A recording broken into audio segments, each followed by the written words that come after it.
The rain had been falling steadily for hours, turning the streets of downtown Memphis into rivers of water and reflected streetlights. Judge Marcus Thompson gripped the steering wheel of his modest Honda Civic as he made his way home from the courthouse. It had been another long day presiding over criminal cases, and all he wanted was to get home to his wife Sarah and their 2 teenage children. Marcus had always been careful about how he presented himself, especially when driving. As a black man in America, he knew that even his position as a respected judge wouldn't always protect him from assumptions and prejudice. Tonight, however, he was exhausted from a particularly difficult case involving a young man not much older than his own son. The weight of the decisions he made daily sat heavily on his shoulders. The blue and red lights appeared in his rearview mirror without warning. Marcus felt his heart sink as he looked at his speedometer. He had been driving exactly the speed limit, his hands at 10 and 2, just as he had taught his children to do. He signaled carefully and pulled over to the side of the road, his mind racing through what could have prompted this stop. Officer Jake Morrison had been having a rough week. 3 years on the force, and he felt like he was constantly being watched and criticized. His training sergeant had retired last month, leaving him feeling uncertain and defensive. When he saw the Honda Civic with tinted windows driving through what he considered his patrol area, something inside him bristled. The car looked out of place in this upscale neighborhood, and Morrison's assumptions kicked in before his training could override them. As Marcus sat in his car, he reached slowly for his wallet, making sure his movements were visible and deliberate. He had given this same advice to countless young black men who appeared in his courtroom. Always keep your hands visible, always move slowly, always comply completely. The irony wasn't lost on him, that he was now in the same position as many of the people who sought justice in his courtroom. Officer Morrison approached the vehicle with his hand resting on his weapon, his flashlight cutting through the darkness. The rain drummed against his patrol cap as he reached the driver's side window. When Marcus rolled down the window, Morrison's first instinct was to assert his authority rather than explain the reason for the stop. "License and registration," Morrison demanded, his voice sharp and commanding. There was no good evening or explanation, just an immediate order that set the tone for what was to come. Marcus handed over his documents with steady hands, though inside he felt the familiar mixture of anger and resignation that came with these encounters. "Good evening, officer. May I ask why you stopped me tonight?" Morrison barely glanced at the license before responding. "You were driving suspiciously in this neighborhood." "What are you doing here?" His tone carried an unmistakable implication that Marcus didn't belong in this area of town. The question hung in the air like a challenge. Marcus lived just 6 blocks away in a house he had saved for years to buy, in a neighborhood where he served on the community board and where his children attended the local school.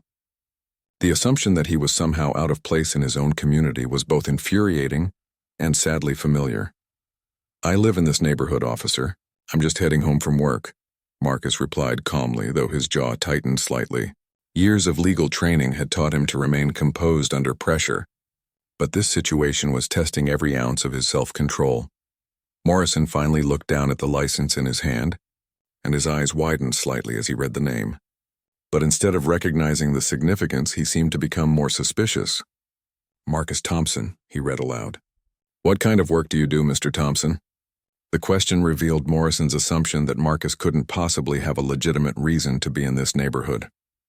The officer's body language remained aggressive. His flashlight pointed directly at Marcus's face in a way that felt deliberately intimidating. Marcus paused for a moment, considering his response. He could simply say he was a judge and likely end this encounter quickly, but something about Morrison's attitude and the pattern of assumptions being made sparked a different decision. He wanted to see how far this officer would take his prejudice when he believed he was dealing with just another black man he could intimidate. "I work for the city," Marcus said simply, which was technically true. He watched Morrison's reaction carefully, noting how the officer's stance remained hostile and suspicious. "City work, huh?" Morrison's tone was skeptical. "What department? What's your supervisor's name?" The questions came rapid fire, as if Morrison was trying to catch Marcus in a lie. The rain continued to fall, creating a curtain of water that made the scene feel isolated from the rest of the world. Other cars passed by, their occupants likely unaware of the drama unfolding on the side of the road. Marcus wondered how many times similar scenes played out across the country each night, with different outcomes depending on the people involved. Morrison stepped back slightly and spoke into his radio, calling in Marcus's license number. The static crackled through the night air as he waited for a response from dispatch. Marcus sat quietly, his hands visible on the steering wheel, while his mind worked through the legal and personal implications of what was happening. The dispatcher's voice came back through the radio, but Morrison kept the volume low enough that Marcus couldn't hear the details. Whatever information was being shared seemed to make Morrison more agitated rather than less. He returned to the window with an even more aggressive posture. "Step out of the vehicle," Morrison ordered, his hand moving closer to his weapon. "Keep your hands where I can see them." Marcus felt a chill that had nothing to do with the rain. This escalation was exactly what he had feared, and what made these encounters so dangerous. One wrong move, one misinterpreted gesture, and the situation could spiral out of control in seconds. "Officer, I've complied with all your requests. May I ask why you need me to exit my vehicle?" Marcus's legal training kicked in, and he began to establish a record of the encounter through his questions. Morrison's response revealed the depth of his assumptions and bias. "Don't question me. You people always think you can argue your way out of everything. Just do what you're told." The phrase "you people" hung in the air like a poison cloud, confirming what Marcus had suspected from the beginning. This wasn't about traffic safety or legitimate law enforcement. This was about power, prejudice, and an officer who felt entitled to treat citizens differently based on the color of their skin. As Marcus slowly opened his car door, he knew that this encounter would change both their lives forever, though neither man could imagine just how dramatically the next few minutes would unfold. The cold rain soaked through Marcus's suit jacket as he stood beside his car with his hands clearly visible. Officer Morrison circled around him like a predator, his flashlight beam dancing across Marcus's face and body in a way that felt deliberately humiliating. The power dynamic was clear. Morrison held all the authority in this moment, and he was making sure Marcus understood it. "Empty your pockets," Morrison commanded, his voice growing more aggressive with each order. "Slowly, and keep talking so I know what you're doing." Marcus complied methodically, removing his wallet, cell phone, and keys. Each item was placed carefully on the hood of his car while Morrison watched with suspicious eyes. The judge and Marcus noted every procedural violation, every overreach of authority, but the man in Marcus felt the familiar weight of being seen as guilty until proven innocent. "I have a question." "Officer Morrison," Marcus said, reading the name tag on the officer's uniform. "What was the probable cause for this traffic stop?" "I wasn't speeding and I haven't violated any traffic laws." Morrison's face flushed with anger at being questioned. In his 3 years on the force, he had grown accustomed to complete compliance, especially from people who looked like Marcus. The fact that this man was speaking with confidence and legal knowledge irritated him further. "You want to know probable cause?" Morrison stepped closer, invading Marcus's personal space. "You were casing houses, driving slow, looking at properties like you were planning something. This is a nice neighborhood and we've had break-ins lately." The accusation was absurd and clearly fabricated after the fact, but Marcus recognized the familiar pattern. He had seen it in his courtroom dozens of times. Officers creating justification for stops that were really based on racial profiling. The tragedy was that Morrison probably believed his own story by now, having convinced himself that his prejudice was actually good police work. Marcus kept his voice calm and measured. "Officer, I was driving home from work at the posted speed limit. I wasn't casing anything. I live 6 blocks from here and I've been a resident of this community for 8 years. "Sure you have," Morrison scoffed. "And I suppose you're going to tell me you can afford one of these houses on city worker salary?" The question revealed the core of Morrison's assumptions. In his mind, black people simply didn't belong in upscale neighborhoods unless they were there for criminal purposes. The idea that Marcus could legitimately live there, could have worked and saved and earned his place in the community, was outside Morrison's narrow worldview. Morrison began searching Marcus's pockets more thoroughly, his hands rough and deliberately invasive. "What's this?" he asked, pulling out Marcus's courthouse identification badge. Marcus watched as Morrison examined the ID with confusion. The badge clearly identified Marcus as a judge, but Morrison seemed unable to process this information. Instead of backing down, he seemed to become more agitated, as if Marcus having credentials was somehow a personal affront. "Where did you get this?" Morrison demanded, holding up the badge accusingly. "It's my identification for work," Marcus replied simply, curious to see how far Morrison would push his disbelief. Morrison studied the badge more closely, and Marcus could see the moment when the reality began to sink in. But instead of apologizing or changing his approach, Morrison seemed to dig in deeper, as if admitting his mistake would be worse than continuing the charade. "This could be fake," Morrison said, though his voice lacked conviction. "People make fake IDs all the time. How do I know you didn't steal this from someone?" The accusation was becoming more desperate and illogical by the minute. Marcus realized that Morrison had passed the point where he could gracefully back down. His ego and his prejudice had created a situation where admitting error felt impossible, even when faced with clear evidence. A second patrol car pulled up behind Morrison's vehicle, its lights adding to the carnival atmosphere of the scene. Officer Lisa Chen stepped out, a 10-year veteran who had built a reputation for professionalism and community policing. She had responded to Morrison's radio call for backup, though she wondered why he needed assistance with what seemed to be a routine traffic stop. Chen approached the scene and immediately sensed something was wrong.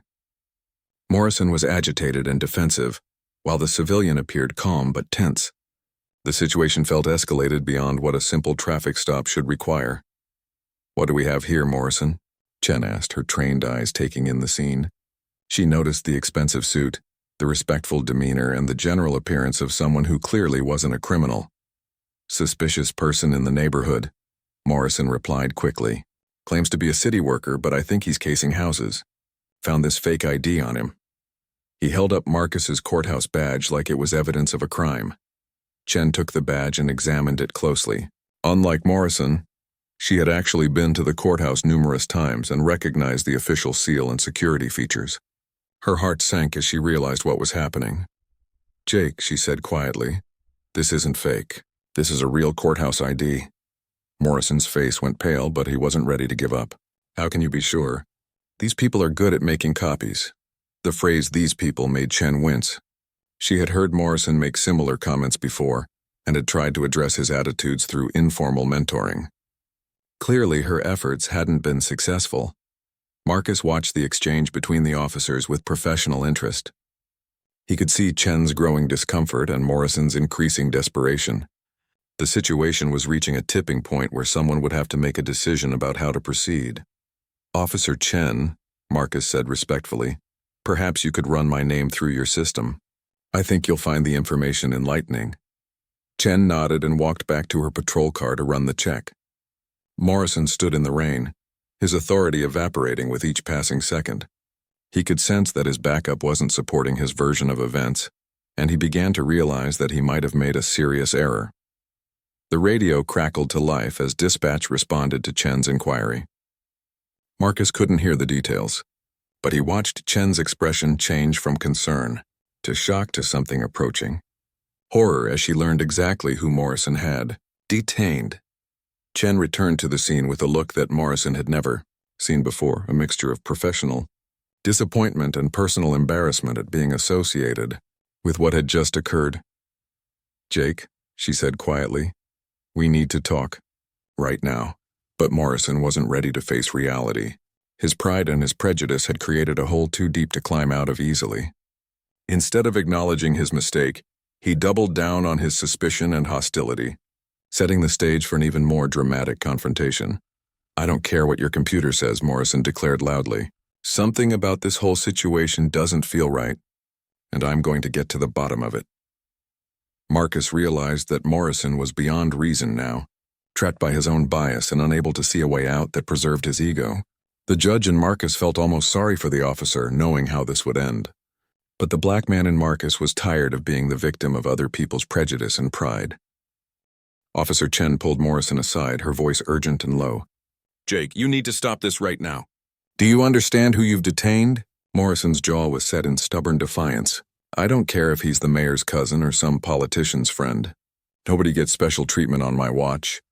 "Jake, listen to me carefully," Chen said, grabbing his arm. "That man is Judge Marcus Thompson. He presides over criminal court downtown. Half the cases that come through our department end up in his courtroom. The color drained from Morrison's face as the reality began to penetrate his wall of denial. Judge Thompson. He had heard that name in briefings, had seen it on court documents. But the mental image he had carried never matched the man standing in the rain beside the Honda Civic.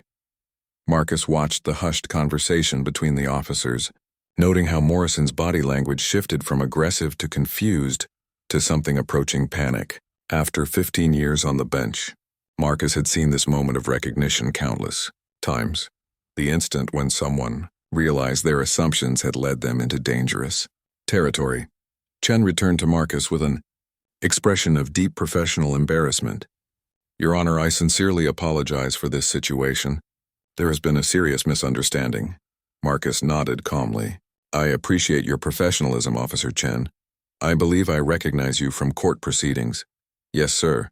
I've testified in your courtroom several times. This is... Chen searched for words that could adequately address the enormity of what had just occurred.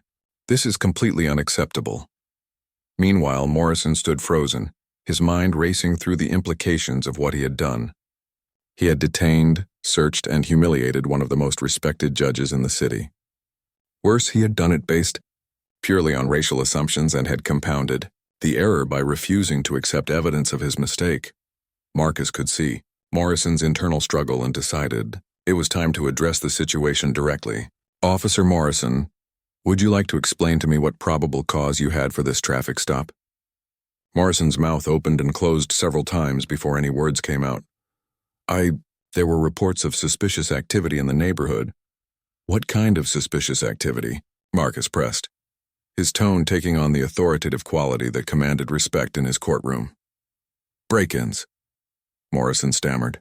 We've had reports of break-ins. Marcus pulled out his cell phone, the movement causing Morrison to tense noticeably. I'm going to call the precinct commander to verify these reports. What's his name again? Chen intervened quickly. Your Honor, Captain Rodriguez is working tonight. I'm sure we can resolve this without involving him. But Marcus wasn't interested in easy resolutions anymore. The pattern of Morrison's behavior, the escalation despite clear evidence, and the obvious racial profiling had crossed lines that couldn't be uncrossed with simple apologies. Officer Morrison, Marcus said, his voice carrying the weight of judicial authority. In your 3 years on the force, how many traffic stops have you made in this neighborhood? Morrison fidgeted uncomfortably. I don't know the exact number. Approximately 10-50. 100? Maybe 30 or 40, Morrison admitted reluctantly. And how many of those stops involved black drivers? The question hung in the air like an accusation. Morrison realized he was being led through a line of questioning that would expose a pattern he had never consciously acknowledged but couldn't deny. Chen watched with growing alarm as she saw Morrison digging himself deeper. She had tried to mentor him, but his attitudes had proven more resistant to change than she had hoped. Now those attitudes had created a situation that could destroy his career and embarrass the entire department. I don't see color, Morrison said defensively, falling back on a phrase he had heard other officers use. I treat everyone the same. Marcus almost smiled at the absurdity of the claim, given everything that had just occurred. Officer Morrison, you told me I was casing houses because I was driving slowly through a neighborhood where I've lived for 8 years. You assumed I couldn't afford to live here. You refused to believe my courthouse identification was real. You used the phrase you people when addressing me. Does that sound like treating everyone the same? Each point hit Morrison like a physical blow. He was being systematically dismantled by someone who had years of experience in logical argument and legal reasoning. But more than that, he was being forced to confront the reality of his own behavior in a way that made denial impossible. Morrison tried one last desperate deflection. Look, maybe I was wrong about some things, but you have to understand this job is dangerous. We have to be careful. Careful of what? Marcus asked quietly. What exactly did you perceive as dangerous about a man in a business suit driving home from work? The question forced Morrison to confront the truth he had been avoiding, that his perception of danger was based entirely on Marcus's race. Nothing about Marcus's behavior, appearance, or demeanor had suggested any threat beyond the threat that Morrison's prejudice told him all black men represented. The rain had intensified, and all 3 men were thoroughly soaked. But nobody seemed willing to suggest moving the conversation somewhere more comfortable. The moment had taken on a gravity that demanded to be played out exactly where it had begun. Chen's radio crackled with a call from dispatch. Unit 47, what's your status on the traffic stop? Chen looked at Morrison, giving him one last chance to handle the situation professionally. When he remained silent, she responded, Unit 47, we're still on scene. Everything is under control. But everything was not under control. The situation had revealed fundamental problems that went far beyond a single traffic stop. Morrison's training, his attitudes, his fitness for duty, all of it was now in question. Marcus made a decision that would change the trajectory of the evening. Officer Morrison, I want you to look at me and tell me honestly. If I had been a white man in an expensive car, would you have stopped me tonight? The directness of the question cut through all the pretense and deflection. Morrison stood there in the rain, water dripping from his cap, forced to confront the core truth of what had happened. For a moment, it seemed like Morrison might offer an honest answer, might acknowledge the racial bias that had driven his actions. His mouth opened and Chen held her breath, hoping her colleague might salvage something from this disaster. But Morrison's pride and his inability to face the truth about himself won out. I would have stopped anyone acting suspicious, he said, though his voice lacked conviction. Marcus nodded slowly, his expression showing disappointment but not surprise. He had seen this same refusal to acknowledge obvious truth in his courtroom too many times to expect anything different. Officer Chen, Marcus said, turning away from Morrison, I think it's time we involved your supervisor. 20 minutes later, Captain Rodriguez arrived at the scene with the urgency of someone who understood that his entire department's reputation was hanging in the balance. The veteran officer had received Chen's coded radio message and immediately recognized the severity of the situation. As he stepped out of his patrol car, his face showed the grim expression of a man preparing to handle a crisis. Rodriguez had worked with Judge Thompson on numerous cases over his 22-year career. He respected the judge's fairness, his commitment to justice, and his reputation for giving officers the benefit of the doubt in difficult situations. The fact that one of his officers had racially profiled and humiliated such a respected member of the judicial system was both personally embarrassing and professionally devastating. Judge Thompson, Rodriguez said, approaching with obvious respect and concern, I cannot begin to express how sorry I am about what has occurred here tonight. Marcus acknowledged the captain with a nod, but remained standing in the rain beside his car, his suit jacket soaked through. The symbolism wasn't lost on anyone present. A respected judge forced to stand in the weather like a common criminal because of an officer's prejudice. Captain Rodriguez, Marcus replied formally, I appreciate you coming out personally. This situation requires serious attention. Morrison watched nervously as his captain surveyed the scene. Rodriguez's eyes took in every detail. Marcus's expensive suit, his calm demeanor, the courthouse identification still sitting on the hood of the car, and Morrison's defensive posture. The story was written clearly for anyone with experience reading such situations. Officer Morrison, Rodriguez said sharply, explain to me how this traffic stop was initiated. Morrison launched into his prepared narrative about suspicious activity and neighborhood break-ins, but his story sounded hollow and rehearsed. Rodriguez had heard enough false justifications over the years to recognize one immediately. What specific suspicious activity did you observe? Rodriguez pressed. He was driving slowly, looking at houses, Morrison replied, but his voice lacked confidence. Rodriguez turned to Marcus. Your Honor, with your permission, I'd like to hear your account of what occurred. Marcus provided a calm, factual recounting of events, his legal training evident in the precision of his language and the way he presented evidence. He described Morrison's immediate hostility, the assumption that he didn't belong in the neighborhood, the refusal to accept his identification, and the escalating aggression despite his complete compliance. Chen supplemented Marcus's account with her own observations from when she arrived on scene. Her description of Morrison's behavior and his reluctance to accept the validity of the courthouse identification painted a picture of an officer out of control. Rodriguez felt his anger building as the full scope of Morrison's misconduct became clear. This wasn't just a traffic stop gone wrong. It was a systematic display of racial bias that violated everything the department claimed to stand for. Officer Morrison, Rodriguez said, his voice deadly quiet, You are suspended from duty pending a full investigation. Your weapon and badge, please. Morrison's face went white. Captain, you can't be serious. It was just a misunderstanding. The only misunderstanding here, Rodriguez replied coldly, is your understanding of proper police procedure and basic human decency. Your weapon and badge. Now.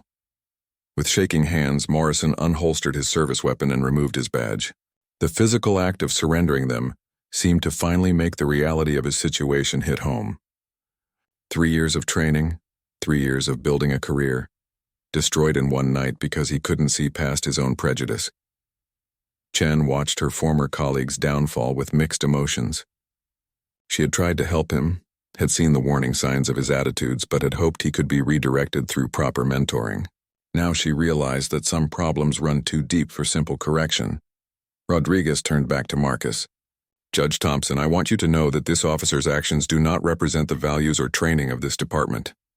We will conduct a thorough investigation, and appropriate disciplinary action will be taken. Marcus appreciated the captain's words, but he knew that individual accountability was only part of the solution. Captain, what concerns me is that Officer Morrison seemed genuinely surprised that his behavior was problematic. That suggests this isn't just about one bad officer. It's about training, supervision, and departmental culture. The observation hit Rodriguez like a punch to the gut, because he knew Marcus was right. Morrison's attitudes hadn't developed in a vacuum. They had been shaped by the culture he encountered on the force, the informal mentoring he received, and the behaviors he saw normalized around him. You're absolutely right, Your Honor, Rodriguez admitted. This incident has exposed serious problems that go beyond one officer's conduct. Marcus nodded, then made a decision that surprised everyone present. Captain, I don't want Officer Morrison to simply be fired and forgotten. I want him to understand what he's done and why it was wrong. I want him to learn from this experience. Morrison looked up in shock. He had expected anger, demands for punishment, calls for his dismissal. The last thing he had anticipated was compassion from the man he had humiliated and violated. I'm proposing something unconventional, Marcus continued. Officer Morrison should attend racial bias training, but not the usual departmental seminar.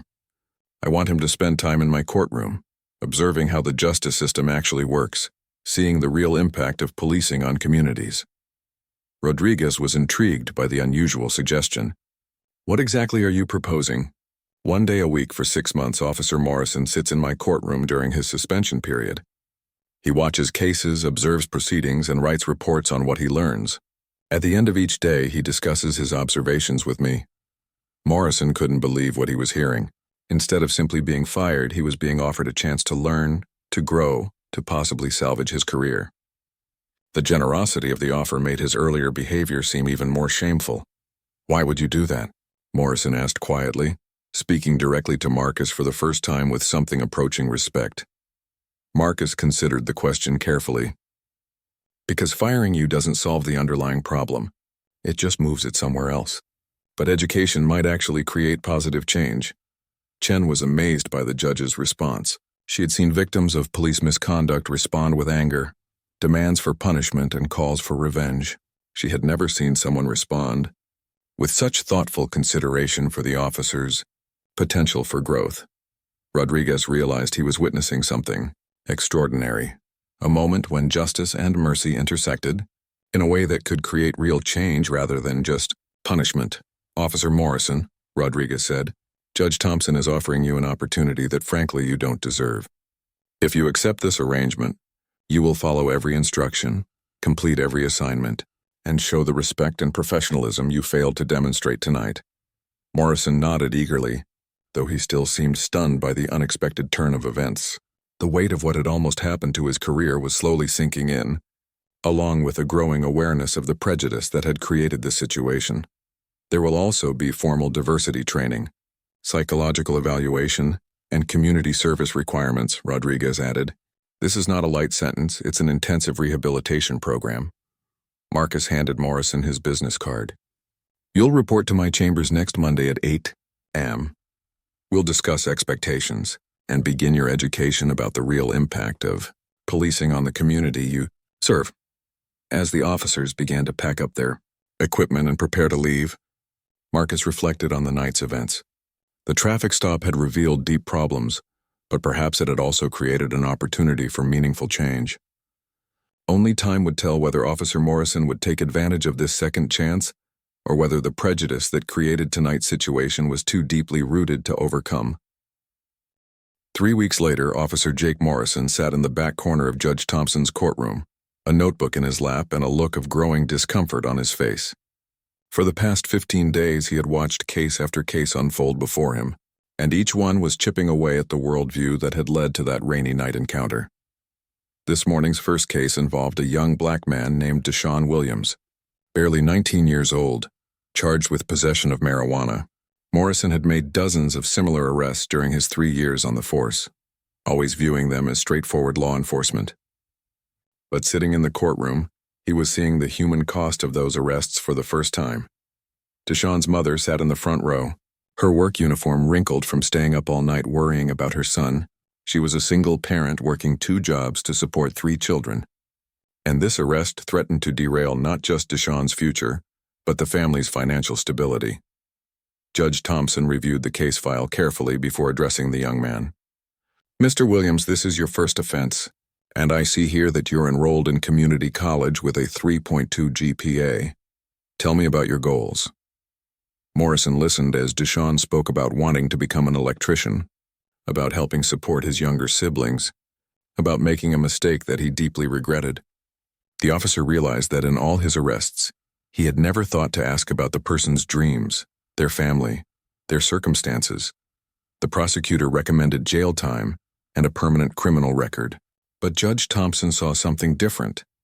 A young man who had made an error in judgment but whose life could still be redirected toward positive outcomes. "Mr. Williams," the judge said, "I'm going to offer you something called a deferred disposition. You'll complete 40 hours of community service, attend substance abuse counseling, and maintain your enrollment in college. If you complete these requirements successfully, this charge will be dismissed and removed from your record." Morrison watched Deshaun's mother break down in tears of relief. He saw the young man's shoulders straighten with renewed hope. For the first time, Morrison understood that the criminal justice system could be about rehabilitation and second chances, not just punishment. During the lunch break, Judge Thompson invited Morrison to his chambers. The officer had been dreading these daily conversations, but he was beginning to find them enlightening in ways he hadn't expected. "What did you observe this morning?" Judge Thompson asked, settling behind his desk with a cup of coffee. Morrison consulted his notes, still uncomfortable with the process of reflection and analysis. "The Williams case was different from what I expected. How so? When I arrested someone like Deshaun, I never thought about what happened after. I just assumed they were guilty and deserved whatever punishment they got." Judge Thompson nodded. "And now?" Morrison struggled to put his evolving thoughts into words. "I'm starting to see that each arrest affects real people, real families. And maybe not everyone I arrested was actually a bad person." It was a small admission, but Judge Thompson recognized it as significant progress. Morrison was beginning to see the humanity in the people he had policed, which was the first step toward understanding the impact of his actions. "Tell me about your training," Judge Thompson said. "How were you taught to approach community policing?" Morrison described the academy training that had focused heavily on officer safety, threat assessment, and command presence. While those elements were important, he realized now that very little time had been spent on understanding community dynamics, cultural sensitivity, or the broader social context of crime. "We were taught to control situations," Morrison admitted, "to establish dominance and make sure people complied. But we weren't really taught to understand people or to see them as individuals with complex lives." Judge Thompson pulled out a thick file and placed it on his desk. "These are statistics on police stops in your district over the past year. Take a look at the demographics." Morrison studied the numbers with growing unease. The data showed that black drivers were stopped at more than 3 times the rate of white drivers, despite making up only 20% of the area's population. The numbers told a story of systematic bias that Morrison had never acknowledged, but could no longer deny. "These statistics suggest that officers in your district, including yourself, are making decisions based on factors other than actual criminal behavior," Judge Thompson observed. Morrison felt defensive but forced himself to consider the implications honestly. I never meant to target black drivers specifically. I thought I was just doing my job. Intent matters, Judge Thompson replied, but impact matters more. The effect of this pattern is that law-abiding black citizens like myself get stopped, questioned, and humiliated simply for existing in certain spaces. The conversation was interrupted by a knock on the door. Officer Chen entered, looking somewhat surprised to see Morrison in the judge's chambers. "Your Honor, I'm here to deliver some case files. I hope I'm not interrupting." "Not at all, Officer Chen. Please have a seat." Officer Morrison and I were discussing the intersection of policing and community relations. Chen sat down, glancing between the judge and her former colleague. She had been following Morrison's progress through the grapevine and was curious about how the unusual arrangement was working out. "Officer Chen," Judge Thompson said, "you've worked in community policing for several years. What would you say are the most important skills for effective law enforcement?" Chen considered the question carefully. "Building trust with the community is essential. People need to see us as protectors, not occupiers. That means treating everyone with dignity, even when we disagree with their actions." Morrison absorbed her words, thinking about his own approach to policing. He realized that he had been trained to see the community as potentially hostile territory, rather than as the group of people he was supposed to serve and protect. "How do you build that trust?" Morrison asked, genuinely curious about strategies he had never learned. Chen smiled slightly, encouraged by Morrison's apparent willingness to learn. "It starts with listening. When I respond to calls, I try to understand what people are really dealing with, not just the immediate problem. Sometimes a noise complaint is really about someone who's scared and doesn't know how else to get help." Judge Thompson nodded approvingly. Officer Chen represents the kind of community-focused policing that builds stronger, safer neighborhoods. The goal isn't to arrest as many people as possible, it's to solve problems and prevent crime through positive relationships. Morrison thought about his own statistics, arrest numbers that he had been proud of, productivity metrics that had earned him praise from supervisors. He was beginning to understand that those numbers might tell a different story than he had thought. After Chen left, Judge Thompson returned to Morrison's education with a more personal approach. "I want to tell you about my son," he said, pulling out his phone to show a photo of a young man in a college graduation cap and gown. Marcus Jr. is 22 years old, a recent graduate of Howard University, and he's never been in trouble with the law, but he's been stopped by police 7 times in the past 3 years. Each time he was doing nothing more than driving while black. Morrison studied the photo of the young man who looked nothing like the dangerous criminal his training had taught him to fear. The judge's son had kind eyes, a warm smile, and the same dignified bearing as his father. "Every time Marcus Jr. gets pulled over, I worry that he might encounter an officer like you were that night," Judge Thompson continued. "An officer who sees a threat instead of a young man, who assumes guilt instead of innocence, who escalates instead of communicates." The weight of that statement settled on Morrison like a physical burden. He realized that his actions didn't just affect strangers. They affected families like the Thompsons, people who had done everything right but still lived under the shadow of potential police harassment. "I never thought about it that way," Morrison admitted quietly. "I never considered that the people I stopped had families who worried about them, or that my behavior might traumatize innocent people." Judge Thompson leaned forward. "That's exactly the problem, Officer Morrison. When you see people as others, as potential threats rather than fellow human beings, you lose the ability to serve them effectively." The afternoon session brought another revelation for Morrison. A domestic violence case involved a white suburban couple where the husband had been arrested for assaulting his wife. Morrison watched as the defendant, a well-dressed businessman, was treated with courtesy and given multiple chances to explain his behavior.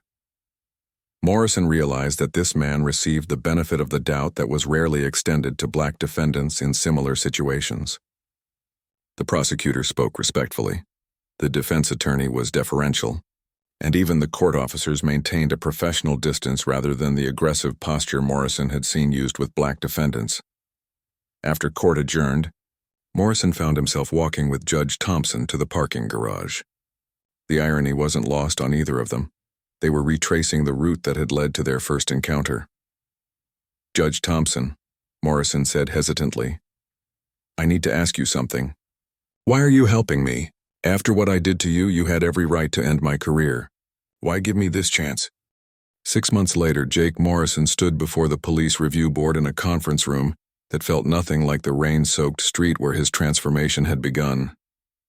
Judge Thompson sat at the witness table, prepared to testify about Morrison's progress through the unprecedented rehabilitation program they had created together. Captain Rodriguez opened the hearing with a summary of the original incident and the disciplinary measures that had followed.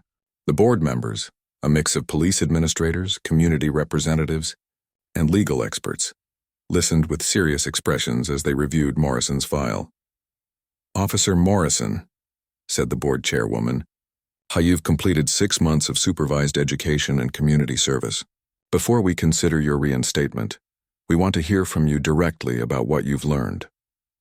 Morrison had been preparing for this moment for weeks, but as he stood to speak, he felt the weight of everything that had brought him here. The angry, defensive officer who had refused to acknowledge his mistakes was gone, replaced by someone who understood the gravity of his actions and their impact on others. 6 months ago, I was a police officer who thought I was doing my job correctly, Morrison began, his voice steady but humble. I believed that being tough and suspicious made me effective. I was wrong about almost everything.